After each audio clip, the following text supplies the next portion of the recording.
Welcome to Standardas YouTube channel.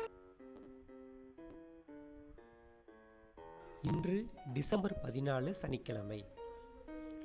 Namakkal மாவட்டம் திருச்செங்கோட்டின் மக்காச்சோளத்தின் மொத்த விற்பனை விலை நிலவரங்களை இப்போ பார்க்கலாம்.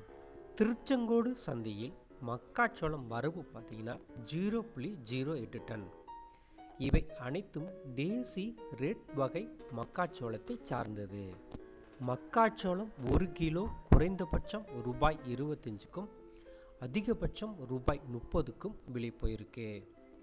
இது 100 கிலோ அதாவது 1 குவிண்டால் மக்காச்சோளம் குறைந்தபட்சம் ரூபாய் 2500க்கும் அதிகபட்சம் ரூபாய் 3000க்கும் விலை போயிருக்கு. மக்காச்சோளத்தின் தரத்திற்கேற்ப அதிகபட்ச விலை குறைந்தபட்ச விலை நிர்ணயம் செய்யப்பட்டுள்ளது. Thanks for watching. Like பண்ணுங்க, ஷேர் பண்ணுங்க.